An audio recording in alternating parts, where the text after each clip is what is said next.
22 septembre, bienvenue au Bulletin.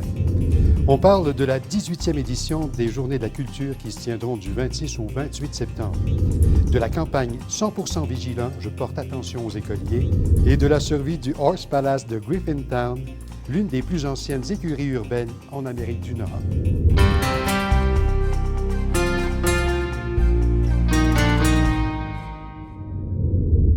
Mesdames, Messieurs, bienvenue au Bulletin. Et pour débuter, on parle culture, des Journées des cultures qui célèbrent cette année leur 18e anniversaire. Orchestré par Culture pour tous, et nous recevons la PDG de cet organisme à but non lucratif, Madame Louise Sicuro. Madame Sicuro, bonjour. Bonjour.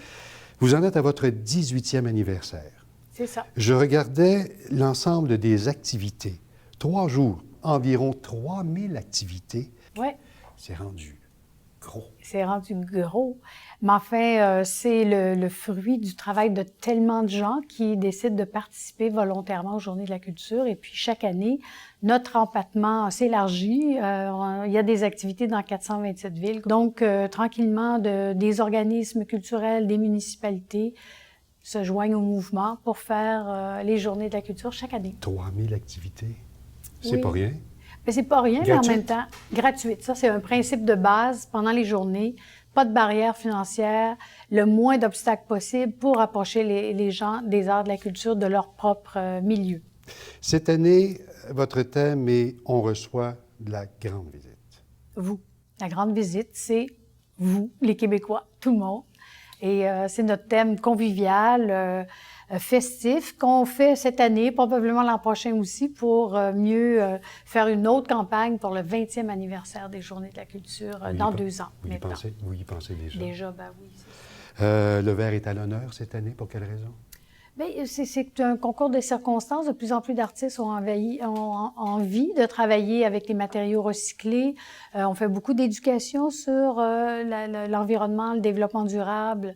Alors, les artistes, évidemment, sont de la partie. Fait que, on a remarqué ça cette année. Vous avez suivi l'évolution de la culture au cours des dernières années. Oui.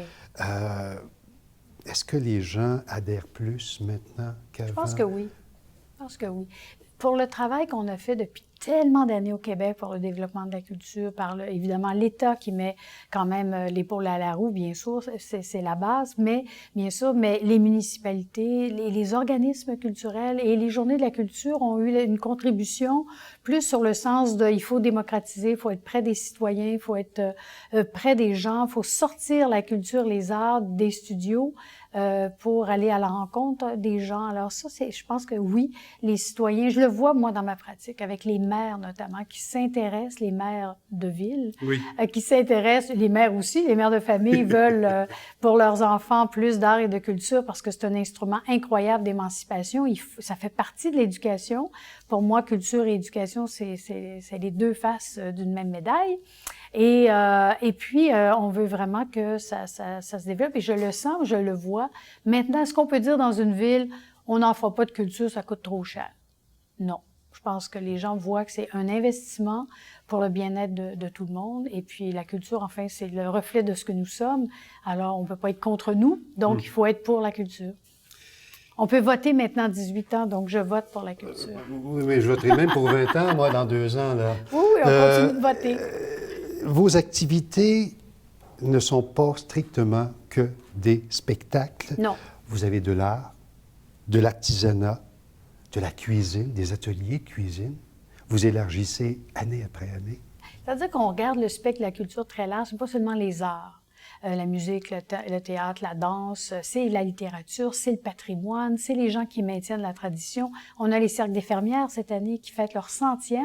Il y en a plein qui se sont inscrites aux Journées de la culture. Pourquoi pas? Si ces femmes, parce que c'est beaucoup des femmes, mais ces jeunes filles, ne maintenaient pas la tradition, ne transmettaient pas leur savoir-faire de la courte pointe, le fléché, qui le ferait? Alors, pour moi, c'est aussi important que l'avant-garde, et il y en a beaucoup aussi en avant-garde. Au Québec, on a de merveilleux artistes. Alors oui, c'est un spectre assez large, et c'est l'histoire aussi, la généalogie, et ça prend toutes sortes de formes dans les villes et villages du Québec. Ce sont des activités qui ne sont pas strictement concentrées à Montréal, par exemple. Non. Dans le quartier des spectacles, c'est un peu éparpillé partout dans la ville. Dans la ville, oui, absolument. Dans toutes les villes sur l'île de Montréal, mais dans les quartiers Ville-Marie, Hochelaga-Maisonneuve, bien sûr, dans tous les quartiers. Par exemple, dans Ville-Marie, évidemment, on a les grandes institutions comme la Place des Arts qui participent, le musée McCord, le musée d'art contemporain. Je pense à un organisme, l'Usine C, qui est un théâtre tout près d'ici, qui fait une activité avec les grands-mères autour des chansons. Et comme c'est l'ancienne usine Raymond, ils vont cuisiner aussi des confitures dans le théâtre, donc c'est original. Mon Dieu, il y a aussi le théâtre Denis Pelletier qui fait une visite de ses coulisses le samedi après-midi. Alors ça, c'est intéressant. Il y a aussi là c'est loin, mais c'est Verdun, c'est pas si loin que ça. L'Institut universitaire en santé mentale Douglas, qui est un parc de sculpture, et ils font une visite du parc de sculpture. C'est des idées. Il y en a plein. On peut trouver toutes les activités sur le site web, journéedelaculture.qc.ca. J'y venais justement parce que il y a tellement d'activités. Comment on fait pour s'y retrouver? Il faut aller sur le web parce que même en ayant un bottin imprimé comme on avait dans les dernières années, c'est un petit peu lourd à regarder. Il faut savoir avoir la lecture rapide. Alors, si on va sur le site web, on a un moteur de recherche très sophistiqué. On clique « Recherche avancée », on regarde la journée où on est disponible, la ville où on est ou la ville où on veut aller, la région, les disciplines qu'on aime, en fait 3-4 critères, et tout à coup, nous apparaît toutes les activités. Et puis, on peut même se les imprimer et se faire un propre horaire personnel. C'est très facile en inscrivant son nom. Alors, il faut vraiment aller sur le web. Maintenant, on ne peut plus faire autrement. J'aimerais qu'on puisse quand même parler de Culture pour tous, mais de l'équipe de Culture pour tous. Madame Sicuro est là, mais il y a toute une équipe derrière elle. Il y a une équipe, une petite équipe. Moi, je suis là depuis 18 ans. J'ai fondé l'organisation avec d'autres collègues, des collègues bénévoles qui étaient là autour de la table. Et tranquillement, l'équipe, il y a une direction des communications qui fait un travail merveilleux parce que c'est un grand mouvement de communication. Quelqu'un qui s'occupe de l'éducation, du scolaire, de toutes les régions du Québec aussi. On a du personnel qui fait du développement en région. C'est pas des équipes permanentes parce qu'on est 6 permanents à l'année, mais sinon, des fois, on est jusqu'à 12 contractuels pour faire les Journées de la culture et tous les autres programmes parce que Culture pour tous, c'est pas juste les journées. Les journées, c'est l'événement l'astre, mais autour duquel il y a plusieurs satellites comme des programmes pour les écoles. Madame Sicuro, il nous reste quelques secondes. J'aimerais rappeler le site Internet où les gens peuvent rejoindre ou mieux connaître l'ensemble de ces activités. C'est le www.journée au pluriel de la culture.qc.ca. Voilà. 3 jours, 26, 27, 28 septembre. Madame Sicuro, merci beaucoup. Merci. Bon succès. Merci. Merci à vous. Merci.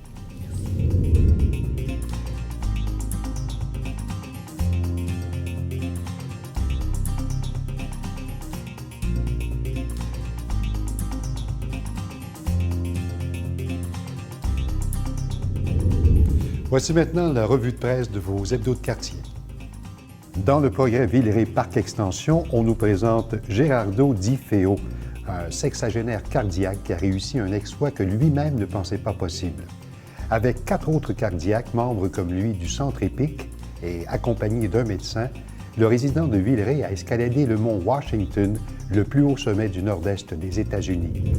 Dans le journal de Rosemont, La Petite Patrie, on attire notre attention sur le difficile partage de la voie publique entre autobus, vélos et taxis. Selon les chauffeurs d'autobus de la STM, la nouvelle voie réservée sur la rue Viau n'est pas sécuritaire pour les cyclistes.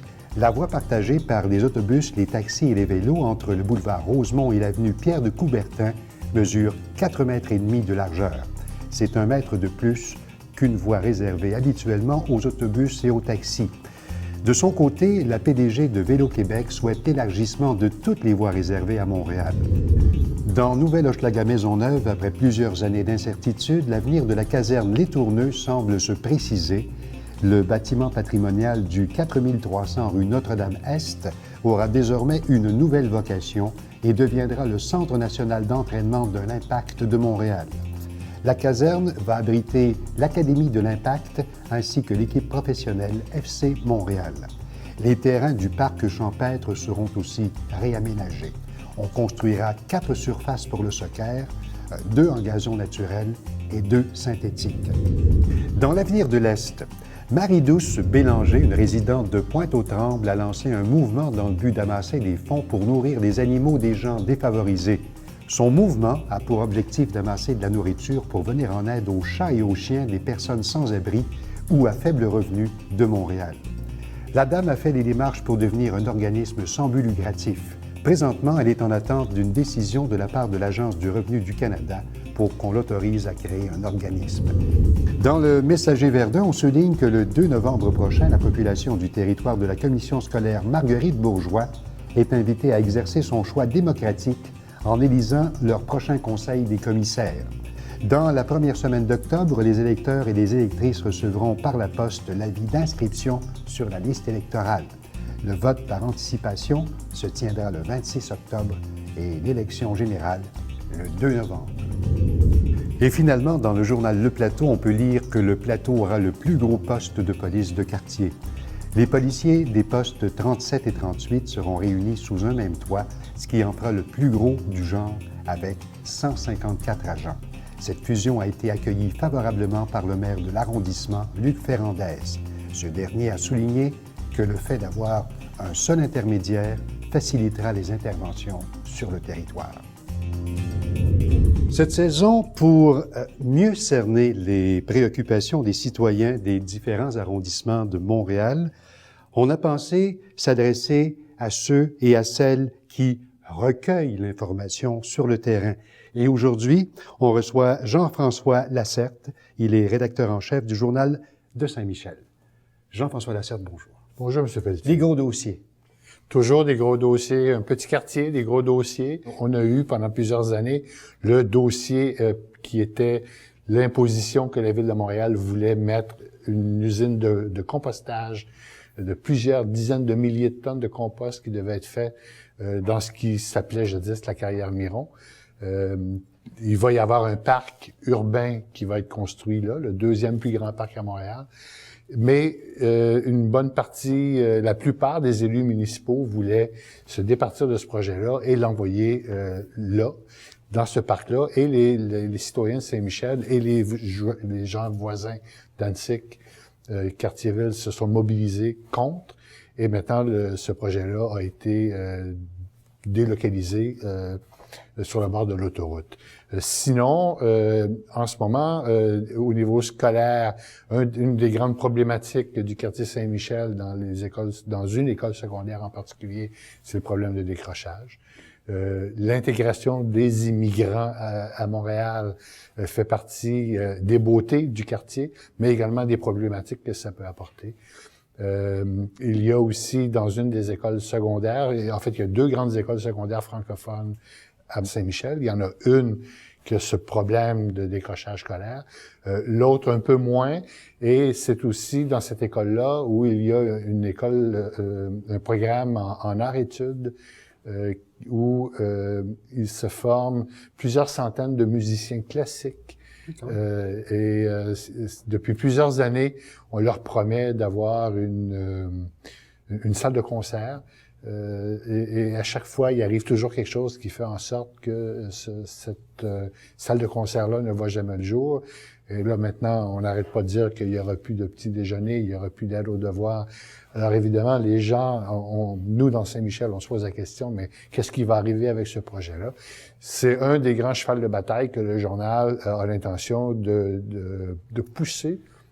Il y a un projet aussi qui s'en vient, un projet qui a été retardé, c'est la fameuse gare, la MT, le projet de train de banlieue là, qui doit relier Mascouche au centre-ville, mais qui passe par chez vous aussi. En fait, il passe de façon très limitrophe. Finalement, la gare qui est en train de se construire en ce moment, oui. Qui aura probablement pas de train ou pendant un bout de temps, peut-être que les trains vont plus les trains de marchandises vont passer par là. Il est, par contre, dans Montréal-Nord, Annecy, parce que il y a un coin de rue où il y a les trois quartiers qui se touchent, et c'est là que la gare va se trouver. Mais c'est vraiment très limitrophe avec Saint-Michel, mais effectivement, le nom de Saint-Michel va apparaître dans le nom de la gare. Est-ce que je vais aussi un peu parler du projet, est-ce que c'est une rumeur, projet de fusion des postes de police Il y a la fusion chez vous, c'est le poste de quartier 30 qui est Saint-Michel avec le 27 qui est dans Hansik Ouest. Oui. Est-ce que c'est effectif? Nous avons entendu parler de cette rumeur-là il y a 2 semaines. Et nous avons eu la certitude, entre autres, par la mairesse de Saint-Michel, Saint-Michel-Villeray, Parc Extension, Madame Annie Sanson, qui est responsable de la sécurité publique, qui nous a confirmé que ce n'était que des ragots, que compte tenu du type de clientèle desservie par Saint-Michel, cette fusion-là avec le poste 27 ne se fera pas. Maintenant, il y a eu plein de rumeurs. Il y a eu avec le 27, il y a eu le 30 qui est Saint-Michel, le 31 qui est Villeray, qui sont un à côté de l'autre, mais ça fait un quartier tellement grand que si c'est le poste de quartier 31 qui restait ouvert pour couvrir Saint-Michel, parfois ça pouvait prendre 20 minutes à une autopatrouille pour se rendre à quelque part dans le quartier Saint-Michel, en pleine nuit, donc sans bouchon, sans rien. Il y a eu aussi avec le poste 44 de Rosemont où il y a eu une discussion à l'effet que le 30 et le 44 fusionneraient parce que c'est à ce moment-là, c'est tout le long du boulevard P9.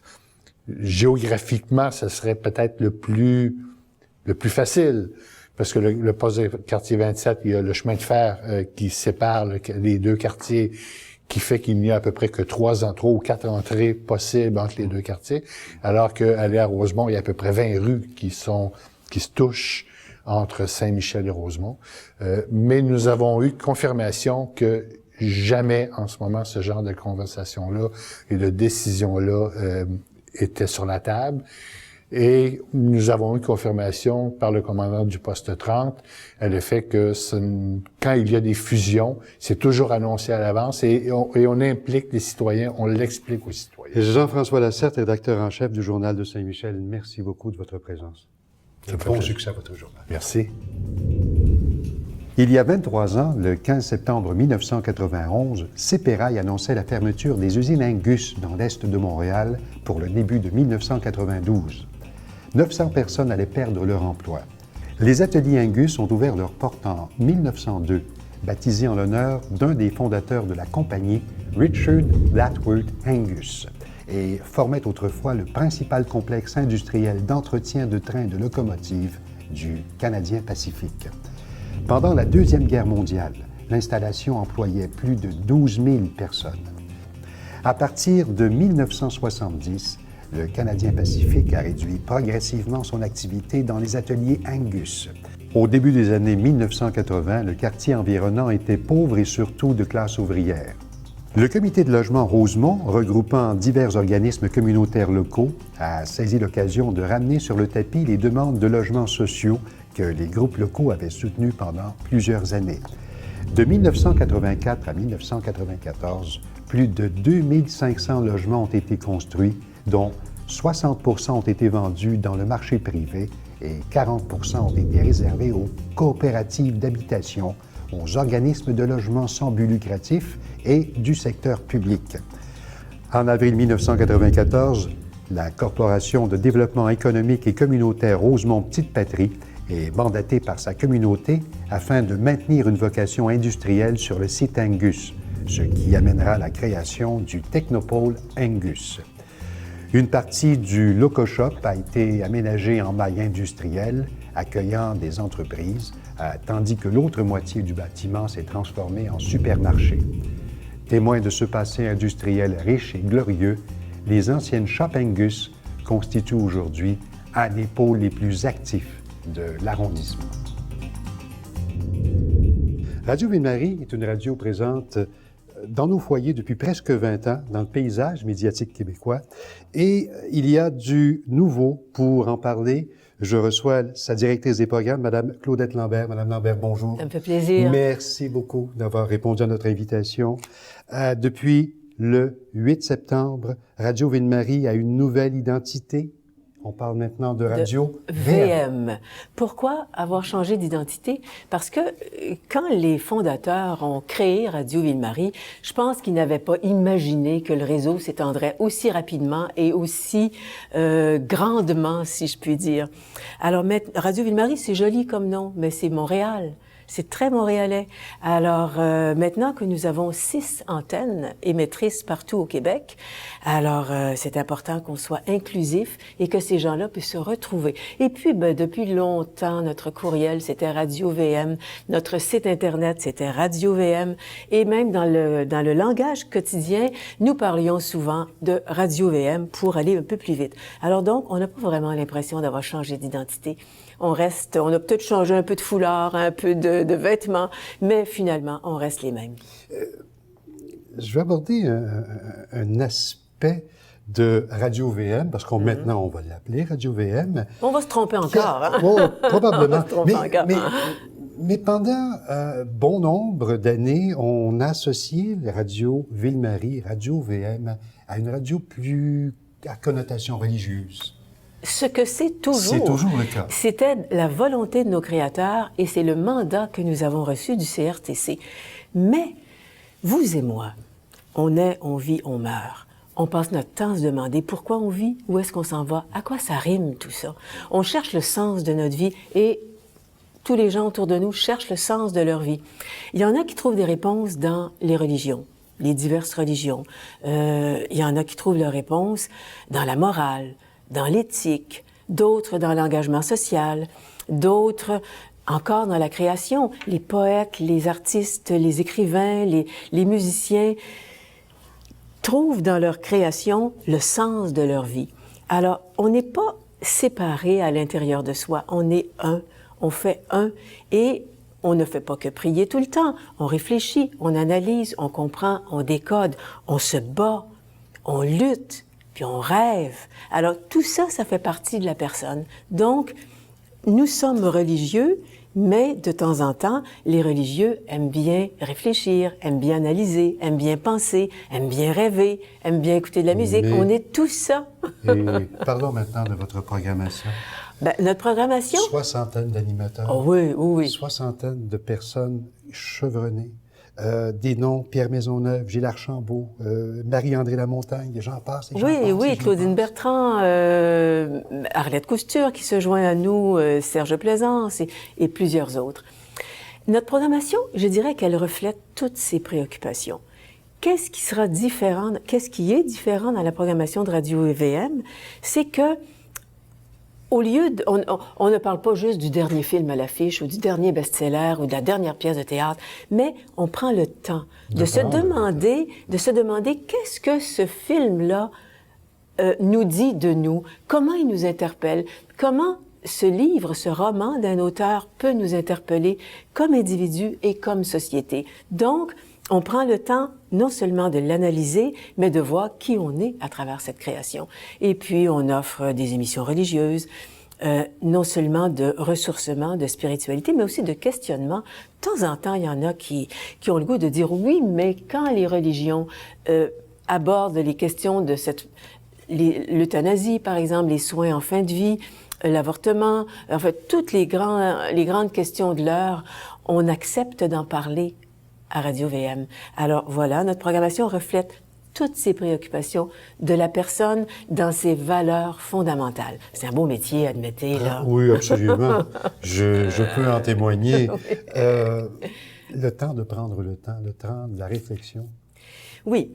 On ne veut pas que le temps que nous prenons soit du temps mort, c'est-à-dire du temps ennuyant. C'est plutôt du temps...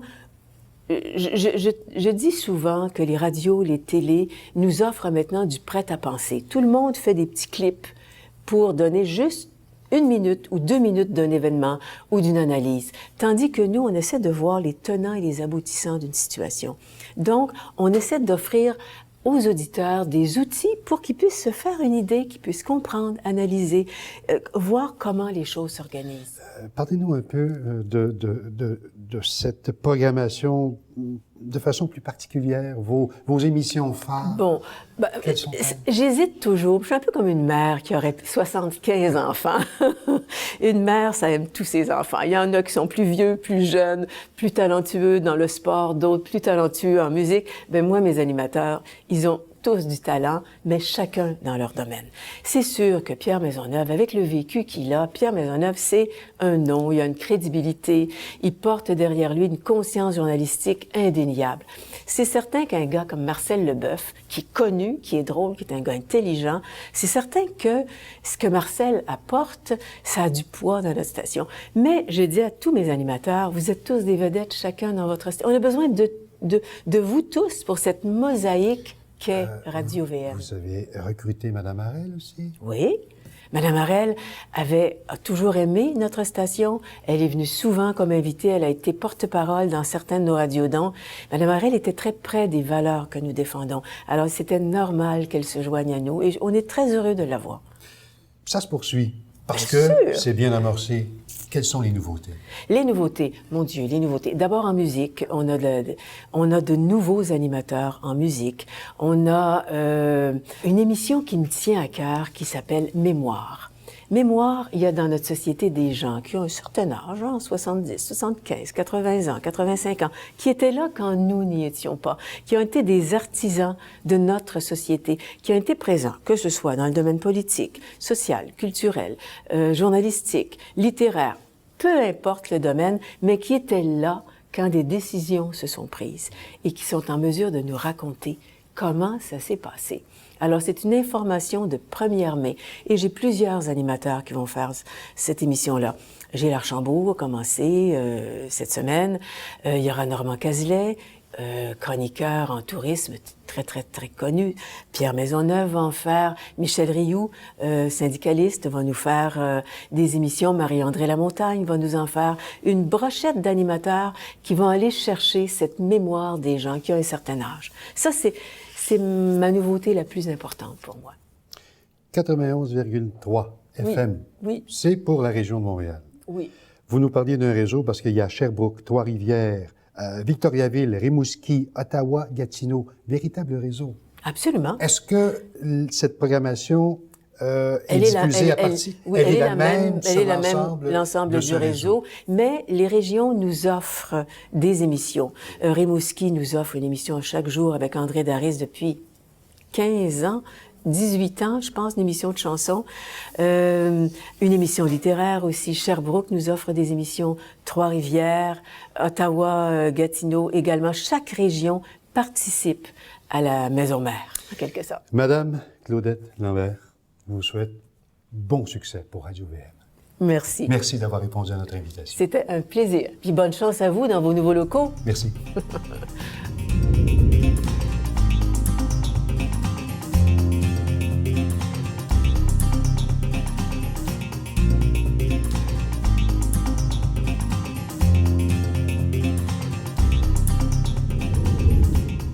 Septembre, c'est la rentrée. C'est également la rentrée à TCF.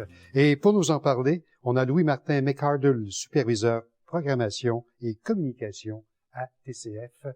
Comment vas-tu? Ben, ça va très bien. Un gars occupé par des temps qui Ben, courent. quand même pas mal. Et en passant, bienvenue à TCF. André, Merci. on est très heureux de t'accueillir dans notre grande famille. Merci.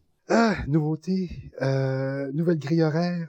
Il y a des retours, mais on va commencer par la grille horaire de cette saison. Oui, nouvelle grille horaire, nouvelle structure de grille horaire aussi, plus de rendez-vous pour nos téléspectateurs, plus de facilité aussi pour nos téléspectateurs pour regarder nos différentes émissions. Cette nouvelle grille horaire-là, elle est en ondes depuis aujourd'hui, depuis lundi. Et on y retrouve, entre autres, comme nouveauté, des émissions qui sont diffusées en rafale. Tous les jours à 9h et 16h, les gens pourront voir un épisode de Rendez-vous Chasse et Pêche différent à chaque jour.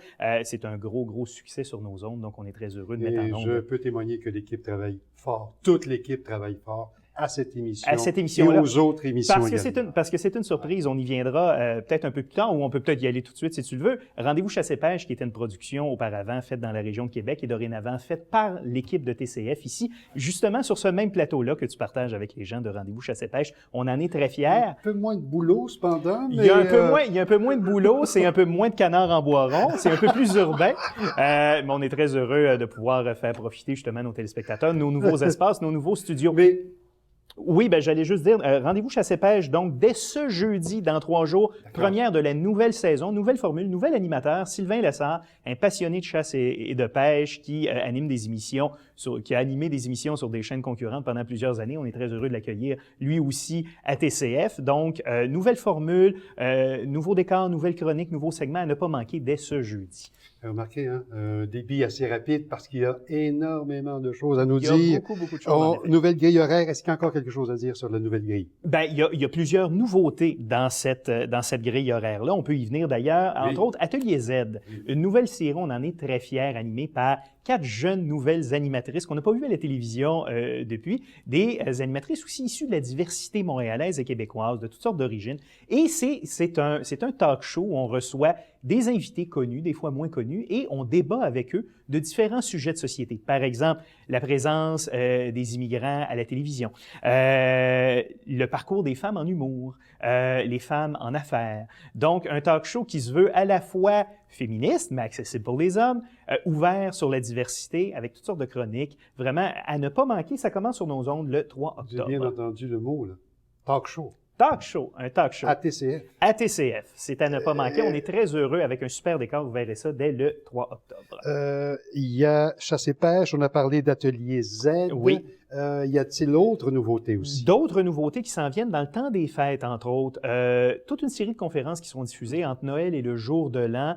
Des conférences qui ont été enregistrées tout au long de l'année 2014 sur toutes sortes de sujets. Des sujets un peu plus de réflexion, de spiritualité, entre autres des conférences, des tables rondes animées par Pierre Maisonneuve, dont on a parlé tantôt, qui est présent à Radio VM. Et voilà, et qui présentera aussi une conférence sur nos ondes. Donc, c'est à ne pas manquer durant le temps des fêtes. Et le retour aussi, durant le temps des fêtes, de notre série Tradition des fêtes, qui a connu un grand succès dans les dernières années. Donc, on vous représente ça en rappel, donc des Québécois issus de l'immigration qui découvrent nos traditions des fêtes du Québec.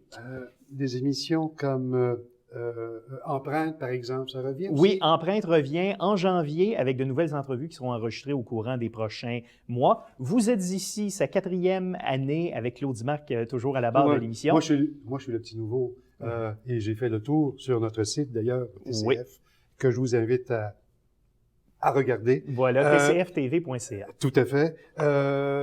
Toute une série d'émissions Empreinte que j'adore. Oui, ben on découvre des Québécois d'origine haïtienne qui ont laissé leur marque dans la société québécoise. Qui vit avec nous. Et qui est intégré depuis près de 50 ans à la société québécoise. De grands personnages. Voilà. Quand un gars parle aussi vite que tu le fais, mon cher Louis-Martin. Oui, André. Est-ce qu'il en reste encore pour les 2 minutes 30 qui restent? Il en reste quand même pas mal. Parmi nos retours, à ne pas manquer, Ligne de vie, 2e saison, toujours avec Jean Guérois à la barre de l'émission. 30 nouvelles émissions qui vous seront proposées cette année. Des entrevues avec toutes sortes de monde. On en a enregistré déjà quelques-unes avec, entre autres, André Lejeune. La semaine prochaine, on enregistre avec la grande Janine Suto qui vient dans nos studios. Denise Bombardier. Petite, mais très grande. Une de nos très grandes dames du théâtre. Elle est toute menue. Voilà. Mais elle dégage. Quelle prestance. Une de nos très grandes dames du théâtre qu'on aura cet automne sur nos ondes. Aussi, donc, vous êtes ici, on en a parlé, le bulletin qui revient avec toi à la barre. On est très heureux, comme je te disais, de t'accueillir au sein de notre équipe. Donc, nouveau rendez-vous, nouveau décor, nouvelle formule. Les téléspectateurs ont pu le constater dans les dernières minutes. Une émission évolutive.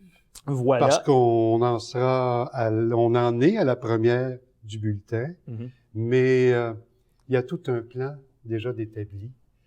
Comme nouveauté, j'adore le côté conseil qu'on aura semaine après semaine. Voilà, qui sera un peu plus tard dans l'émission d'ailleurs. Exactement. Renouvelé, mais avec le même souci d'informer la population, les téléspectateurs, d'une façon sérieuse, mais qu'on pense à la politique, qu'on pense à l'artistique, au sociétal, quand on sait que dans le territoire qu'on dessert, il y a énormément d'organismes qui font du bien et qui ont besoin surtout qu'on parle d'eux. Exact, et c'est un des mandats du bulletin. Tout à fait. On va aussi couvrir l'actualité, entre autres, élections scolaires au mois de novembre à ne pas manquer, donc il y aura des émissions spéciales sur nos ondes. Donc, je suis heureux de vous avoir mon cher ami. Je vais vous voyer pour une fois. Ben, c'est un grand plaisir, André. Comme nouvel ami, Louis-Martin McArdle. Merci beaucoup d'avoir pris ces quelques instants. Je pense que les gens avaient besoin de savoir où on s'en va cette saison-ci. Bon, ben parfait. Ben, merci, André, et bonne saison à toi. Ciao. Salut.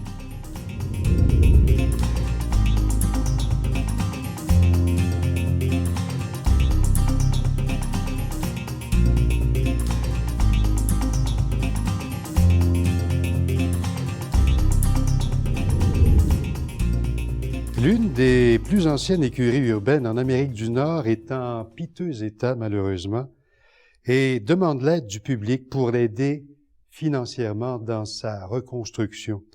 Et on a avec nous Madame Juliette Patterson, qui est présidente de la fondation du Horse Palace de Griffintown. Bonjour, Madame. Bonjour. J'ai l'impression que c'est un éternel recommencement, mais j'ai aussi l'impression que j'ai devant moi une femme tenace et que vous tenez coûte que coûte à la survie de ce Horse Palace. Situez-le nous pour commencer. Donc, cette écurie est sur la rue Ottawa, dans le centre de Montréal, en fait, dans ce quartier qu'on appelle Griffintown, qui est juste au sud du centre-ville et qui est un quartier qui a une très, très grande histoire. Et en fait, c'est un quartier qui était très multiculturel, mais qui est vraiment associé à la communauté irlandaise qui vivait au 19e siècle. C'était une communauté qui était très, très présente dans le quartier. Depuis 1862 qu'existe le Horse Palace. Exactement. Héritage Montréal, c'est-à-dire Héritage Montréal, qui a placé l'endroit sur sa liste des sites emblématiques, menacés. Absolument, parce que c'est donc, on pourrait dire l'âme du quartier qui est en très, très grande transformation. C'est Griffintown, depuis quelques années, c'est le boom immobilier. Il y a des constructions qui se font partout, qui poussent comme des champignons. Et en fait, on veut pouvoir préserver cet espace qui représente en fait l'histoire et qui permet d'aller dans un endroit authentique, empreint d'histoire, sans avoir à rentrer dans un musée pour connaître l'histoire.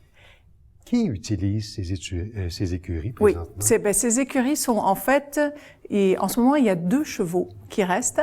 Il y a un droit acquis pour 8 chevaux. Aujourd'hui, on ne pourrait pas installer une écurie en plein centre de Montréal. Vous dites un droit acquis pour 8 chevaux. Donc, on pourrait avoir jusqu'à 8 chevaux du moment que les chevaux ne soient pas déménagés pour une période qui soit plus longue que 6 mois. Mais pour le moment, il y a 2 chevaux et c'est les chevaux d'une propriétaire qui s'occupe très, très bien de ces chevaux et qui sont des chevaux qui tirent les calèches dans le Vieux-Montréal. Et des fois, les gens me disent, j'ai des amis qui me disent, moi, chaque fois que je vois ces chevaux qui tirent une calèche dans le Vieux-Montréal, je me dis, pauvre bête, et on ne devrait pas permettre ça. Et moi aussi, je pensais un peu la même chose avant de commencer, m'embarquer dans cette aventure. Et c'est pas le cas peut-être de tous les caléchiers, mais ces chevaux-là et cette propriétaire qui s'occupe et qui travaille avec nous comme partenaire, au fur et à mesure que j'ai appris à la connaître et être là dans les écuries avec ces chevaux, j'ai vu qu'elle s'en occupe très bien et elle les aime beaucoup. La plus grande menace présentement, c'est le secteur immobilier. Oui. Ça vous met énormément de pression. Il y Oui. a des condos qui sont Oui. en construction. Oui. Si on regarde un peu la carte, vous êtes comme Entouré, enclavé, littéralement. Enclavé. Mais vous savez, le développement immobilier, c'est, on pourrait dire, comme vous avez dit, la menace, mais c'est aussi l'opportunité. Et ce qui est en train d'arriver, c'est quelque chose d'assez extraordinaire, qui est que la communauté des promoteurs immobiliers de Griffintown sont en train de se mettre l'épaule à la roue et se rallier autour de ce projet du Horse Palace pour financièrement l'aider à être reconstruit. Parce qu'on doit reconstruire ces écuries. Bien sûr, on garde exactement les mêmes écuries telles qu'elles sont au niveau architectural et on va garder le plus possible les éléments patrimoniaux qu'on peut garder. Il y a par exemple des très belles séparations des entre-deux qui sont en fer forgé, ça on va les garder.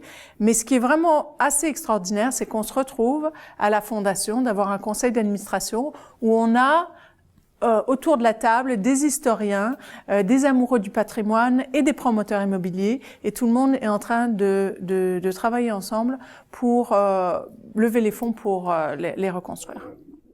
Votre campagne vise à récolter 45 000 Oui. si ma mémoire est bonne, d'ici les quelques semaines à venir. C'est ça. En fait, il y a deux parties à la campagne. Là, c'est la campagne de financement participatif, qui est 45 000 $, qui est en fait sur un site web qui s'appelle Indiegogo. Il y en a plusieurs. Mais ce site web Indiegogo permet aux gens, en fait, de faire un don. Et en contrepartie, il y a toutes sortes de choses intéressantes. Moi, ce que j'aime particulièrement, c'est qu'il y a la possibilité de faire un don et d'avoir un pavé engravé avec son nom ou le nom de son entreprise. Et ce pavé-là va être installé sur une petite placette qui va être aménagée devant l'enclos. Et donc ça, c'est le cas. Ça, c'est le 45 000, mais c'est pas suffisant pour reconstruire les écuries. Vous avez également, dans vos visées futures, Oui. D'ouvrir un deuxième bâtiment et Oui. vous voulez aussi offrir des activités de zoothérapie au public. Oui, ça serait peut-être plus de l'initiation au cheval que la zoothérapie, parce que la zoothérapie nécessite des aménagements. Mais l'initiation au cheval, qui est une forme de thérapie, mais qui est plus légère et qui a vraiment des résultats extraordinaires, notamment avec les enfants autistes, qui s'ouvrent à travers le contact avec l'animal, le brosser l'animal, apprendre à apprivoiser un animal de cette taille-là. Est-ce que le public peut visiter ces écuries au moment où l'on se parle? Ils peuvent aller voir l'enclos. Ils peuvent pas rentrer dans l'écurie, justement parce que les bâtiments sont peut-être pas, ils sont pas aménagés pour le public, mais c'est ce on veut pouvoir faire, qu'elles puissent être visitées. C'est tout le temps dont nous disposons. Madame Juliette Patterson, présidente de la Fondation du Horse Palace de Griffintown. Si je peux me permettre de juste dire à vos Vous auditeurs d'aller sur le site de Indiegogo, Oui. où ils peuvent faire un don et avoir des contreparties très intéressantes. Et ça finit le 1er octobre. Donc de ne pas tarder. Il me reste à vous saluer, à vous remercier Oui. et à souhaiter longue vie au Horse Palace. Merci. Merci. C'est un grand plaisir. Après la pause, on est de retour avec notre segment Conseil.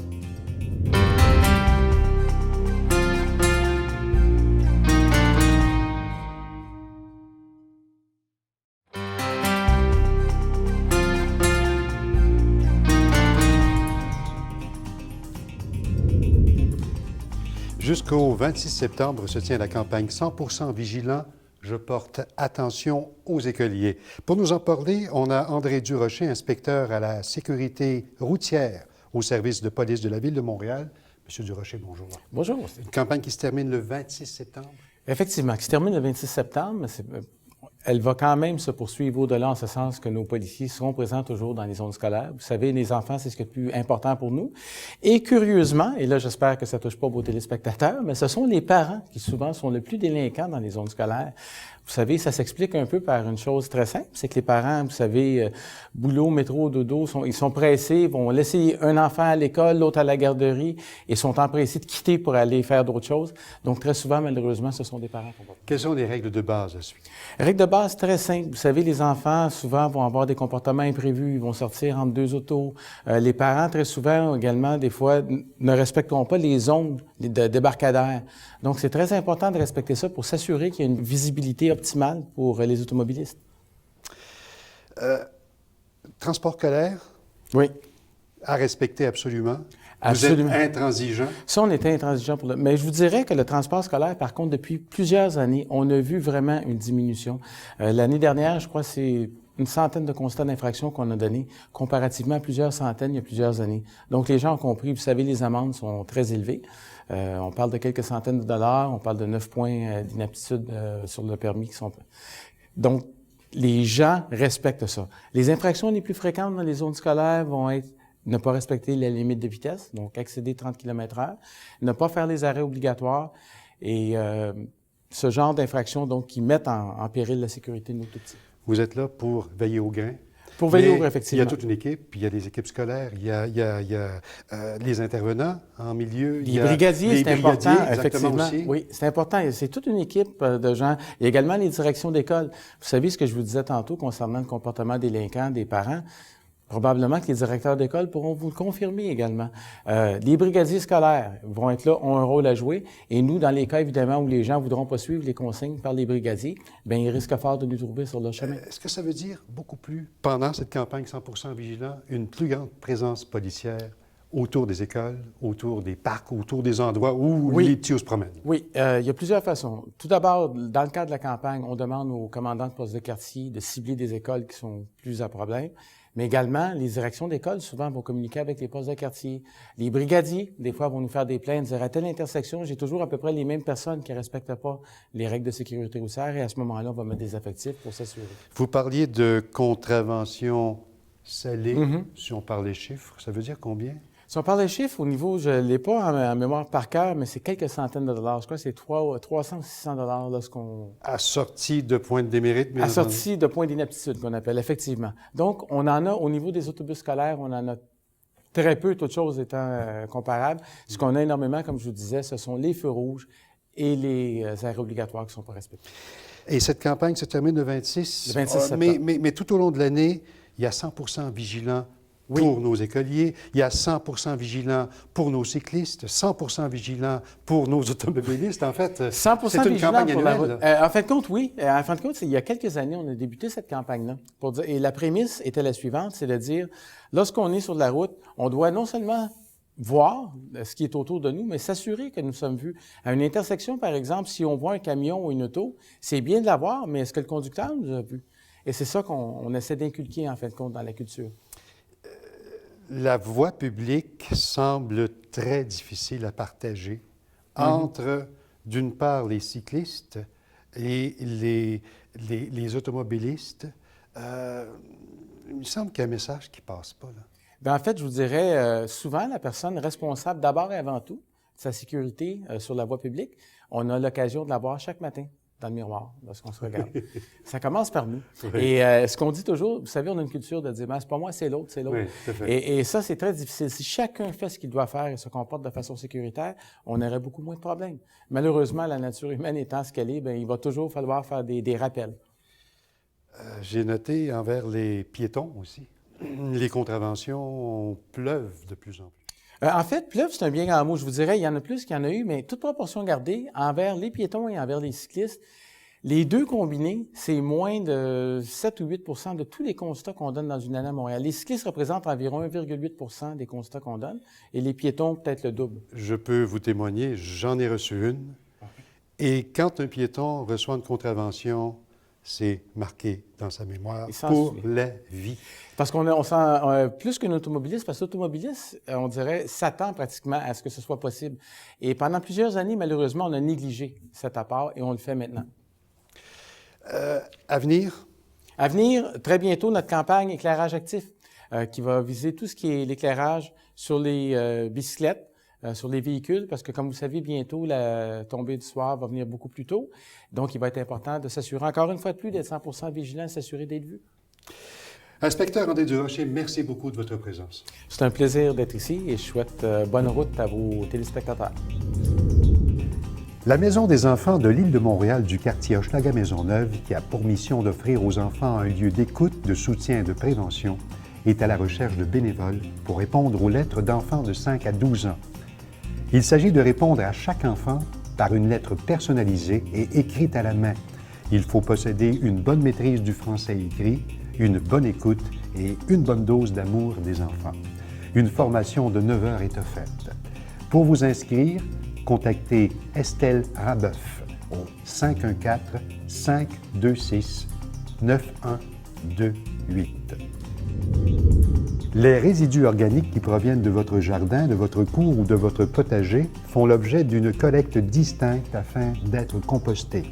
La façon éco-responsable de disposer de ces résidus verts est de les mettre dans des sacs et de les déposer en bordure de rue entre 5h et 8h le matin de la collecte, soit le mercredi du 1er octobre au 19 novembre. Certains résidus verts peuvent être aussi apportés à un écocentre de Montréal. Il est recommandé de vous renseigner avant de vous déplacer en téléphonant au 514-872-0384. Et finalement, le comité d'embellissement de Verdun invite les jeunes de l'arrondissement à prendre part à la 11e édition du concours de dessin de Borne-Fontaine. Ce concours propose aux 3 à 16 ans d'imaginer et de réaliser un dessin sur la borne-fontaine qui figure sur un formulaire d'inscription. Les participants s'inscrivent dans l'une des 3 catégories d'âge, 3 à 6 ans, 7 à 9 ans et 10 à 16 ans. Un gagnant sera choisi dans chacune des catégories et ces gagnants verront ce qu'ils ont dessiné sur une vraie borne-fontaine de l'arrondissement. Les dessins doivent être reçus au plus tard le 19 octobre 2014.